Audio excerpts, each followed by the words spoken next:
오늘 속담 하나 하면서 시작하겠습니다. 여러분, 바늘이 가면 무엇이 따라간 줄 아십니까? 그렇죠? 바늘이 가면 실이 따라간다. 근데 오늘 아침에 제가 정연이한테 야, 정연아, 바늘이 가면 말이야, 실 따라간다 그랬더니, 에이, 목사님 아니에요. 그래요. 야, 진짜라니까? 바늘이 가면 실 따라간다고 그랬더니, 아니래요. 목사님, 그게 아니에요. 아니, 진짜다니까. 바늘이 가면 실 따라간다고 그랬다는 말이에요. 에이, 목사님, 가위를 잘라가려면 안 따라가요. 라고 하는 겁니다. 예. 가위로 잘라버리면 실은 따라가지 않는다. 아마 맞는 말일지 모르겠습니다. 그죠? 그렇지만 환난이나 칸이나 박해나 기근이나 그 무엇으로도 그리스도의 사랑에서 우리를 끊을 수는 없습니다.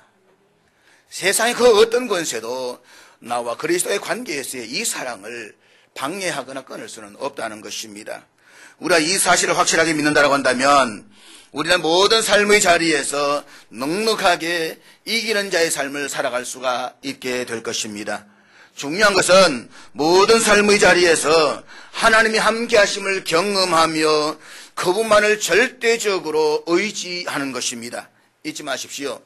인간이 없는 하나님은 여전히 하나님이시지만 하나님이 없는 인간은 아무것도 아닙니다. 그래서 인생에서 가장 위대한 만남은 하나님을 만나는 것입니다. 가장 위대한 결단은 하나님을 믿는 것입니다. 그런데 우리가 하나님을 믿을 때에 내가 만난 하나님이 어떤 분이신가를 경험하는 것은 정말로 중요합니다.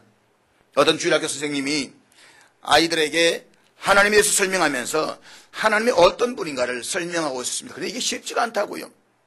하나님은 어떤 분일까? 그러다 보니까 이 선생님이 설명을 쉽게 하기 위해 가지고, 야들아, 있잖아, 하나님 마치 우리들의 아버지와 같단다 라고 말했습니다. 여러분의 아버지는 어떤 아버지이십니까? 여러분은 어떤 아빠 그러면 어떤 이미지를 가지고 있습니까? 그래도 이 말을 들었던 한 학생이 훌쩍거리면서 울기 시작하더라는 것입니다. 너무 놀라서 선생님이 우는 학생을 달리면서, 얘야, 왜 그래? 라고 까닭을 물었더니 이 학생 이야기가, 우리 아빠는요, 매일 밤 12시가 다 되어가지고 술에 잔뜩 취해 들어와서는 식구들을 때리는 행패를 부린다는 겁니다. 그러면서 만일 하나님이 우리 아빠와 같은 그런 분이라면 내가 어떻게 하면 되겠느냐고 그렇게 울더라는 것입니다. 아마 루터가, 종교개혁자 마르틴 루터가 그랬습니다. 루터는 아버지라는 개념을 가지고 하나님을 이해했습니다. 그런데 그 아버지가 얼마나 완고하신지 너무 무서운 아버지였습니다.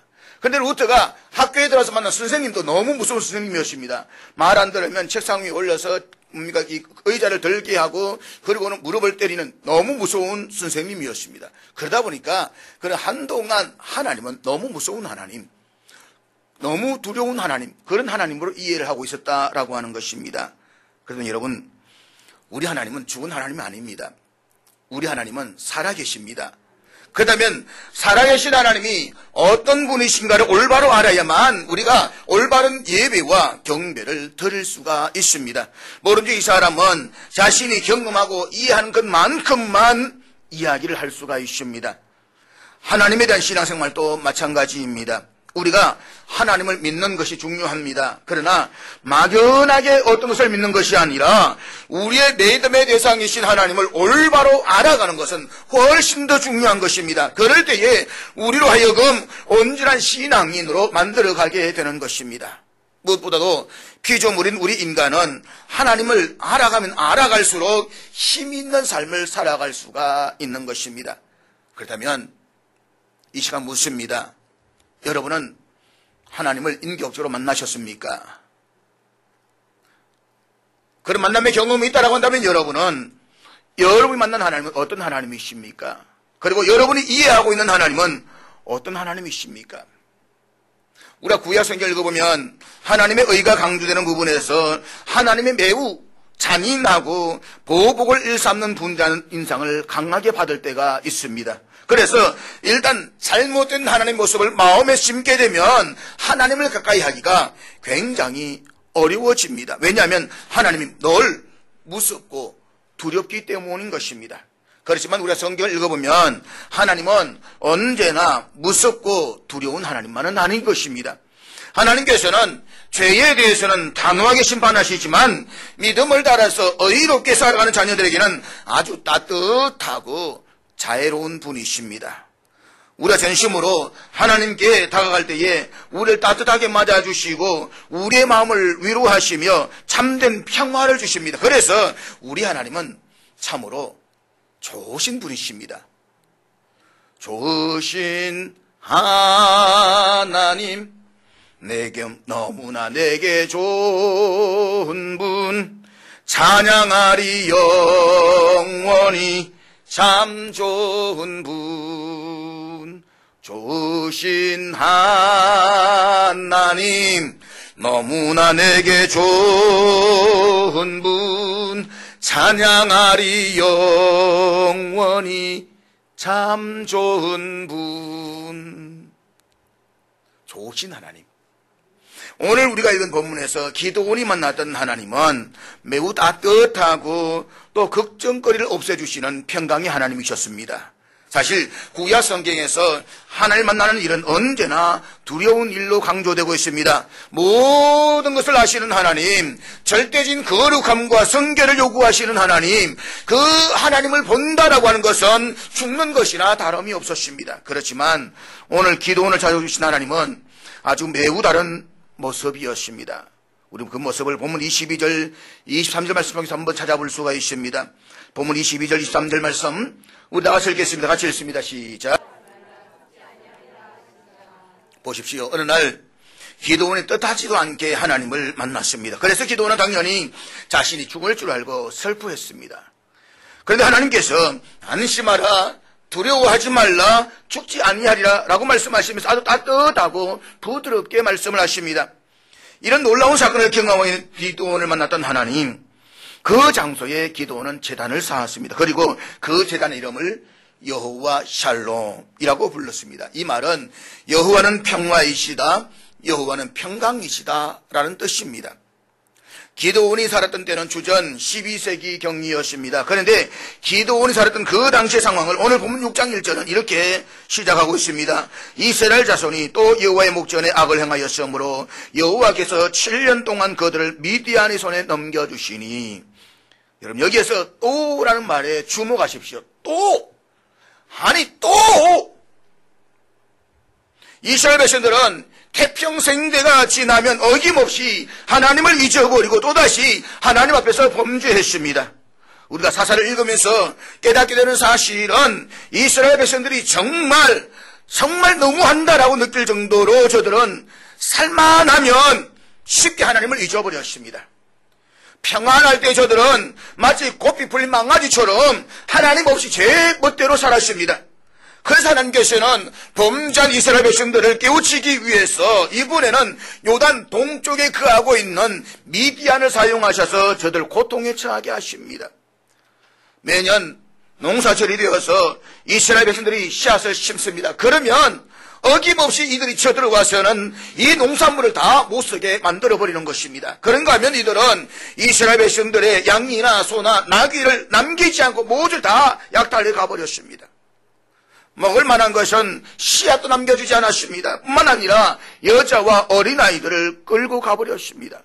그래서 여자와 어린아이들을 숨겨두기도 하고 또 먹을 양식을 감춰두기 위해서 산에 웅덩이와 굴을 파서 생활을 해야만 했습니다. 이스라엘 백성들은 굴에서 생활하면서 7년이라는 고통의 세월을 보내게 됩니다. 결국 견디다 못한 그들은 비로소 자신들의 잘못을 깨닫기 시작합니다. 자신들의 범죄함으로 하나님의 징계의 장중에 있음을 깨닫습니다. 그래서 이제 그들은 자신들이 해야 할 일을 알기 시작을 하는 것입니다. 그것은 바로 하나님께 나와 하나님께 부르짖는 것입니다. 여러분, 그러나 중요한 것은 우리가 깨닫는 것도 중요하지만 그 기간이 짧을수록 좋다는 것입니다. 우리가 늘 완벽한 삶을 살아갈 수는 없습니다. 완전한 삶을 살 수는 없습니다. 거룩한 삶을 살 수는 없습니다. 범죄 가운데 처할 때가 있습니다. 내 본의 아니게 죄 가운데 빠질 때가 있습니다. 그러나 그럴 때가 짧아야 된다는 것입니다. 하나님께서 인생의 책지를 들 때에 살짝 들 때에 돌아와야지 이렇게 긴 세월 동안 고통당하면 만신창이가 되고 만다는 것입니다. 보십시오. 이스라엘 백성들, 우리가 사사기를 통해서 깨닫는 것이지만 이스라엘의 이와 같은 행위는 사사기에서 계속해서 반복되는 악순환의 예라고 볼 수가 있습니다. 죄를 짓고 고통당하고 그래서 하나님 앞에 부르짖어 기도하고 구원을 받습니다. 이것은 사사기에서 반복되는 이스라엘 백성들의 모습인 것입니다. 오늘 본문 6절 말씀 보시기를 바랍니다. 본문 6절 말씀 우리 다 같이 읽겠습니다. 시작. 여기에 보면 이스라엘 백성들이 하나님께 구원을 부르짖었습니다. 하나님께서는 그들의 부르짖음을 들으시고 그 시대를 구원하고 그 백성들을 구하기 위해서 한 사람의 사사를 세우셨습니다. 그가 바로 기드온입니다. 기드온은 주로 밀농사를 지었던 아주 지극히 평범한 농부였습니다. 성경은 그가 요아스의 아들이었다라고 기록하고 있습니다. 여기에서 요아스라는 이름의 본래의 뜻은 절망이라는 뜻입니다. 그러나 그것은 본명이 아닐 가능성도 있습니다. 그 시대가 너무나도 절망적이어서 이름을 절망이라고 붙였는지도 모르겠습니다. 그의 아들 되었던 이 기드온은 오브라에 살고 있었는데 뜻밖에도 하나님은 그곳에 그를 찾아오셨습니다. 그렇다면 오늘 본문을 통해서 기드온이 만난 하나님은 어떤 분이실까요? 아니, 여러분이 만난 하나님은 어떤 하나님이십니까? 지금 이 순간 여러분이 경험하고 있는 하나님은 어떤 분이십니까? 오늘 우리가 이 기드온의 경험을 통해서 우리의 믿음의 대상이신 하나님은 어떤 분이신가를 함께 생각을 해보려고 합니다. 첫째로 하나님은 우리의 가능성을 믿어주시는 하나님이십니다. 우리는 우리의 가능성을 삭부터 짓눌러버리는 사람들 사이에서 살아가고 있습니다. 우리는 우리를 인정하고 격려하는 대신에 멸시하고 천대하고 무시하는 사람들과 마주대하고 있습니다. 그래서 우리는 종종 이런 식의 태도를 취하는 사람들을 직면하게 되는 것입니다. 너 같은 것이 무엇을 할 수 있느냐고. 우리는 그럴 때마다 좌절하고 넘어지고 포기하는 삶을 살아갈 수밖에 없는 것입니다. 기드온이 바로 그런 사람이었습니다. 그런 자도적인 절망 속에서 삶을 살았던 아주 비틀한 농부에 불과했습니다. 그것이 본문 15절의 말씀인 것입니다. 여기 기드온의 고백에서 우리는 그가 평소에 생각했던 이 기드온의 자화상을 발견할 수가 있는 것입니다. 본문 15절 말씀 보십시오. 우리 15절 같이 읽도록 하겠습니다. 같이 읽습니다. 시작. 여기서 기드온이 하나님의 부르심에 곧바로 예, 하나님 제가 하겠습니다 라고 대답하지 못하는 두 가지 이유를 우리는 발견할 수가 있습니다. 첫째는 자신의 집안은 므낫세 지파 중에서 가장 약하다는 것입니다. 그리고 둘째는 자신은 그 약한 집안 중에서도 가장 보잘것없다는 것입니다. 사실 이 고백에서 알 수 있듯이 기드온은 자기 자신을 그저 단순히 낮추는 정도가 아니라 정말로 비천한 자이고 보잘것없는 자라고 생각하면서 살아왔습니다. 그런데 하나님께서는 이런 기드온에게 나타나셨습니다. 그리고 스스로 그렇게 생각하며 살아온 기드온에게 말씀하시는 하나님의 첫 번째 말씀을 들어보십시오. 큰 용사여 여호와께서 너와 함께 계시도다.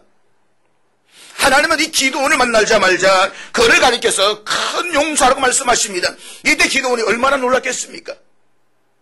아마도 기드온은 이 상황 앞에서 어리둥절하면서 말문이 막혔을 것입니다.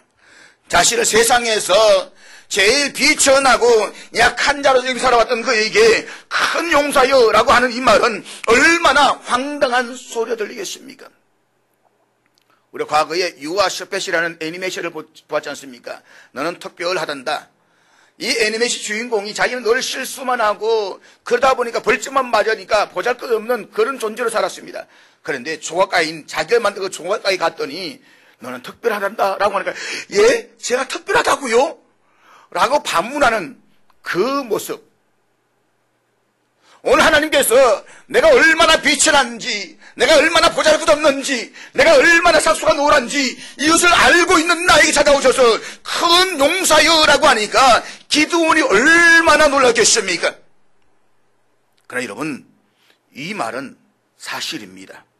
하나님은 기드온에 살아온 과거나 현재를 보신 것이 아니라 그의 미래를 보셨다라고 하는 것입니다. 그러나 사랑하는 여러분, 여기서 우리가 정말 놓치지 말할 중요한 말씀이 있습니다. 그것은 여호와께서 너와 함께 계신다라고 하는 말씀입니다. 하나님께서 기도원을 찾아오셔서 너는 큰 용사다라고 말씀하신 후에 너와 함께 하겠다라고 약속을 하셨습니다. 그리고 이 말씀은 기도원이 큰 용사가 될 수 있는 것은 전능하신 하나님이 그와 함께 하시기 때문이라고 하는 것입니다. 너에게 어떤 큰 용사의 기질이 있어서가 아니라 나 여호와 너와 함께 하기 때문에 그러므로 너는 큰 용사가 될 수 있다라고 하는 것입니다. 그렇습니다. 아무리 연약한 사람이라 할지라도 하나님이 함께 하시면 큰 용사가 될 수가 있습니다. 잊지 마십시오. 우리 세상 속에서 강해지는 비결은 하나님이 나와 함께 하시는 것입니다. 성경 속에 나오는 인물들을 보십시오. 역사에 나타난 위대한 인물들 다 보십시오. 그들 공동된 특징은 그들 무슨 일을 하든지 언제나 하나님이 그들과 함께 하셨다라고 하는 것입니다. 조각가인 미켈란젤로가 어느 날 아주 잘생긴 돌을 하나 발견했습니다. 그런 그 돌을 보고서 미칠 지경이 되었습니다. 너무 기뻤습니다. 그래서 그런 소리를 외쳤습니다. 야, 다윗이 걸어 나온다. 다윗이 걸어오고 있어. 주변 사람들 보기에 미켈란젤로의 이 외침은 얼마나 한심한 모습이었는지 모릅니다. 돌을 보고 다윗이 걸어 나온다니 도저히 이해할 수가 없는 말이었습니다. 그러나 미켈란젤로는 그 보잘것없는 돌을 다듬어서 깎고 또 깎아서 다윗상으로 만들어질 위대한 가능성을 보았다라고 하는 것입니다. 세상 모든 사람은 다 그냥 돌 바위에 불과했지만 미켈란젤로는 그 속에서 다윗상을 보았다라고 하는 것입니다. 이것이 바로 가능성의 안목입니다. 하나님은 이 가능성을 가지고 하잘것없는 기도원을 찾아오셨습니다. 그리고 그를 선택하셨습니다. 하나님께서 그와 함께 하시고 그를 사용하실 때에 이런 놀라운 미래를 보고 계셨다라고 하는 것입니다. 우리의 옛 속담에 보면 될성부른 나무는 떡잎부터 알아본다라는 말이 있습니다. 이 말이 얼마나 무서운 말인지 모릅니다.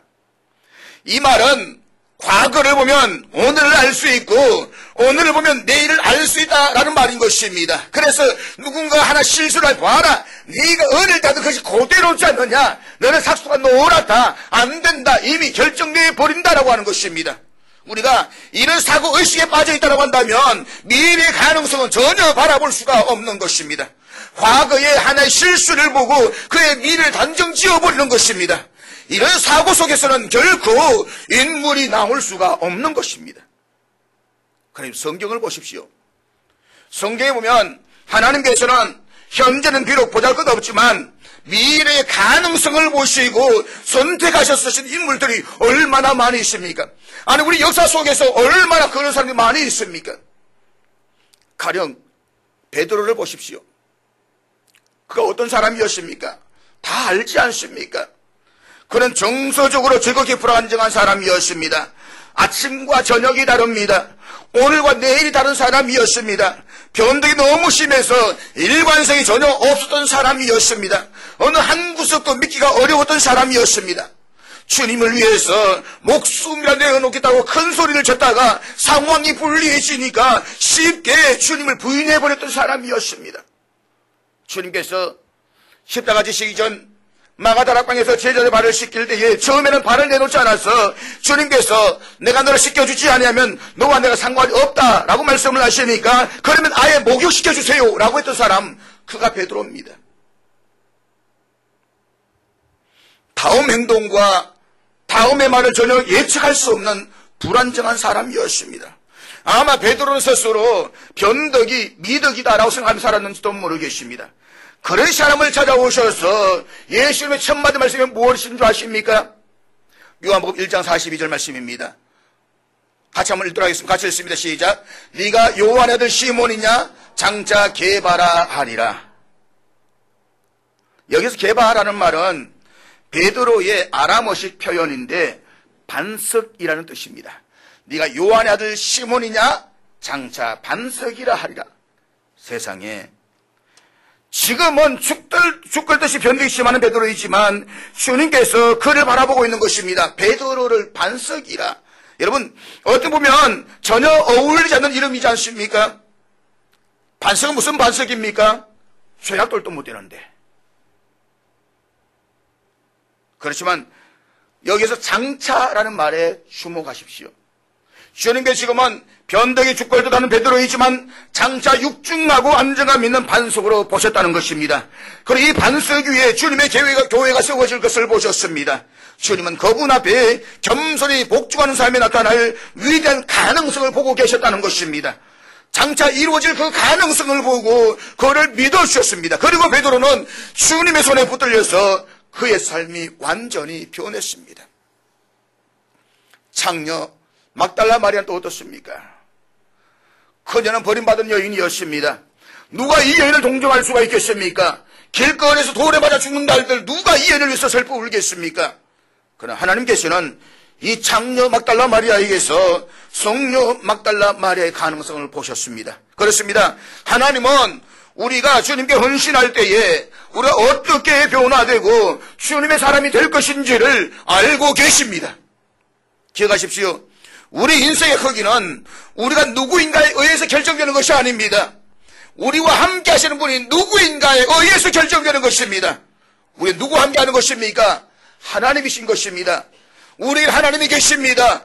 하나님이 나와 함께 하시는 것입니다. 그 하나님께서 나와 우리의 가능성을 보시고 우리에게 다가오십니다. 그리고 우리의 가능성을 믿어주십니다. 그 하나님의 이름은 평강이십니다. 둘째로 하나님은 우리의 불평을 받아주시는 하나님이십니다. 본문 13절 말씀 보십시오. 기도는 하나님을 보자 말자 불평부터 늘어놓습니다. 13절 말씀 우리 다 같이 읽도록 하겠습니다. 같이 읽습니다. 시작. 사랑하는 여러분, 기도원의 이 불평은 어쩌면 오늘 우리들의 불평과도 흡사하지 않습니까? 어째 하나님은 내가 이 어려움을 당하고 이 고통과 멸시와 천대를 받을 때 내버려 주시는지 따지고 있는 것입니다. 기도는 애굽에서 나올 때 베풀어 주신 그 기적을 지금은 왜 베풀어 주지 않는 것이냐고 불평하고 있는 것입니다. 하나님이 살아계신다라고 한다면 마땅히 그 기적을 일으켜야 하지 않겠느냐라고 하는 것입니다.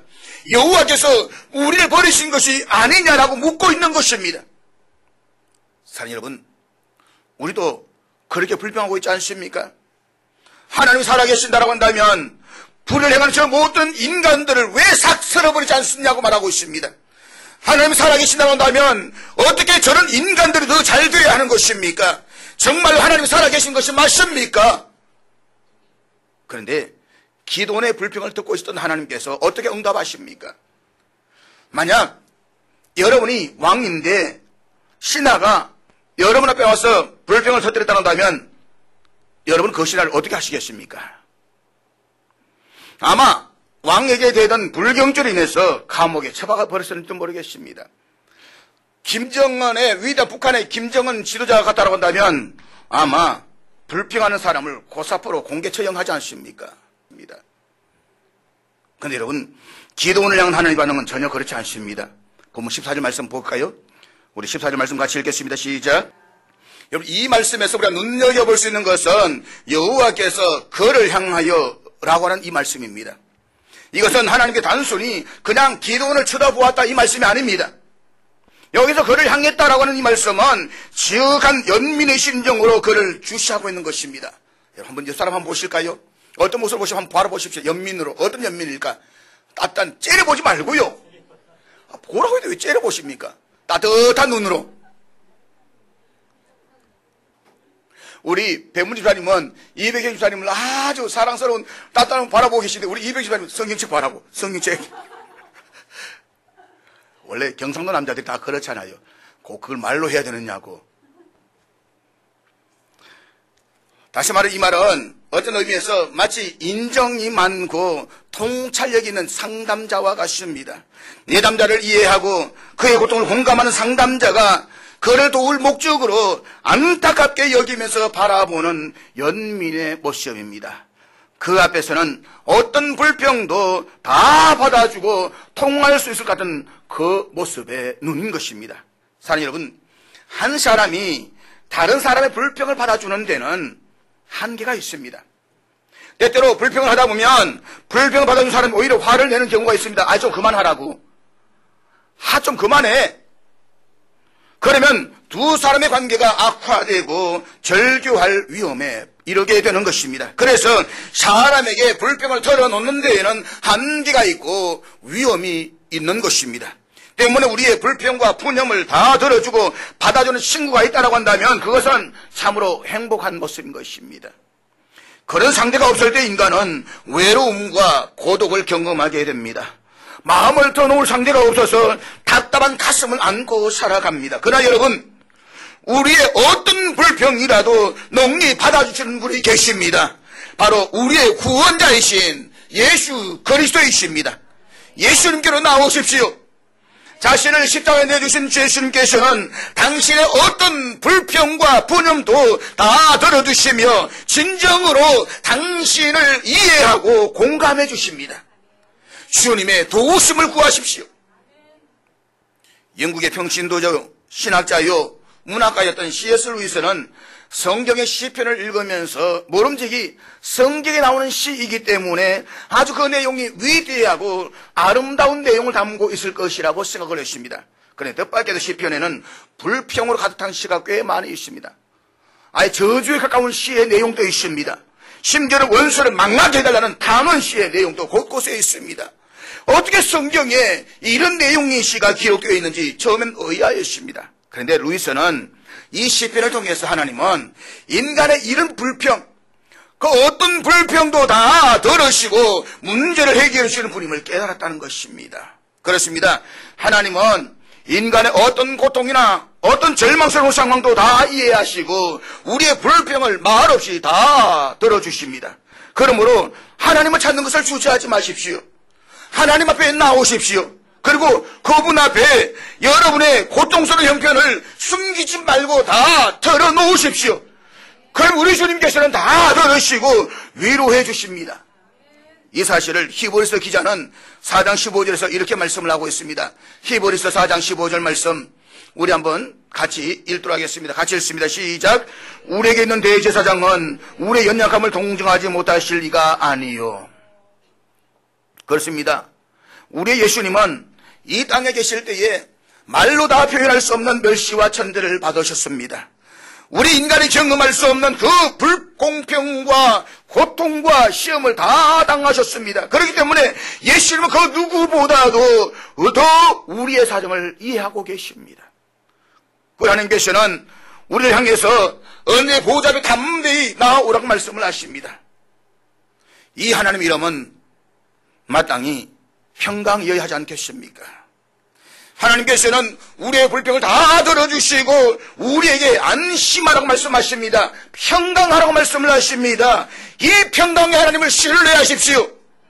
그렇게 할 때에 여러분의 삶이 불평에서 평강이 넘치는 삶으로 변하게 될 것입니다. 사랑하는 여러분, 혹여 지금 자신의 모습에서 낙심하고 절망하십니까? 그 옛날 기도원을 만났던 평강의 하나님께서는 지금 오늘 저와 여러분을 인격적으로 만나기를 원하고 계십니다. 세상은 믿지 못할지라도 그분은 오늘 저와 여러분 믿고 계십니다. 세상은 포기했을지라도 그분은 우리를 향한 기대를 가지고 계십니다. 그분은 장차 하나님 안에서 이루어질 오늘 저와 여러분의 가능성을 신뢰하고 계십니다. 그리고 우리 어떤 불평과 푸념도 다 받아주십니다. 그분께 나와 모든 것을 말하십시오. 사람이 찾아가서 불평하고 원망하는 것이 아니라 하나님께 나와 때를 쓰면서도 하나님께 말씀해 보십시오. 사랑하는 여러분, 어떤 상황에서도 하나님을 향한 믿음을 포기하지는 마십시오. 하나님 말씀에 당신을 신뢰하게 하시고 안심시키시고 당신과 동행하시면서 당신을 사용하실 것입니다. 하나님 안에서 이루어질 빛나는 미래를 향해서 전진하시는 하나님, 그분의 이름은 샬롬, 평강이십니다. 평강의 하나님이 우리를 찾아오시면 우리도 평강이 넘치는 삶을 살게 될 것입니다. 착각하지 마십시오. 환경이 어떠하기 때문에 내 마음이 평강해지는 것이 아닙니다. 어떤 것을 만족했기 때문에 내 마음이 평강해지는 것이 아닙니다. 평강의 하나님이 나와 함께 하시기 때문에 그래서 내 가정과 내 삶이 평강해지는 것입니다. 하나님이 내게 오시면, 하나님 내 가정의 주인이 되어주시면, 하나님 우리 삶 속에 좌정해 주시면 우리는 평강한 삶을 살아갈 수가 있는 것입니다. 그러므로 나를 둘러싸고 있는 환경이 어두울 때에 평강의 하나님을 의지하십시오. 평강의 하나님을 바라보고 그분의 눈으로 여러분의 미래를 내다보십시오. 내 자녀를 바라볼 수 못하겠습니까? 내 자녀의 기대가 없습니까? 그러나 여러분의 시선으로 바라보지 말고 하나님의 평강의 눈으로 여러분의 자녀들을 바라보십시오. 우리의 빛이라는 인생도 하나님께서 들어서실 때에 위대한 삶으로 변화될 수가 있습니다. 우리를 믿고 잠재된 가능성을 개발시켜 주신 그분께 우리의 모든 부끄러움을 다 드러내십시오. 확신이 서기까지는 그분 앞에 부르짖어 기도하기를 멈추지 말고 그 자리에 서 계십시오. 그리고 하나님께서 계획하신 미래를 향해서 힘차게 나아갈 수 있기를 주님의 이름으로 축복합니다. 이 말씀 의지하는 가운데 우리 함께 다 같이 성찬에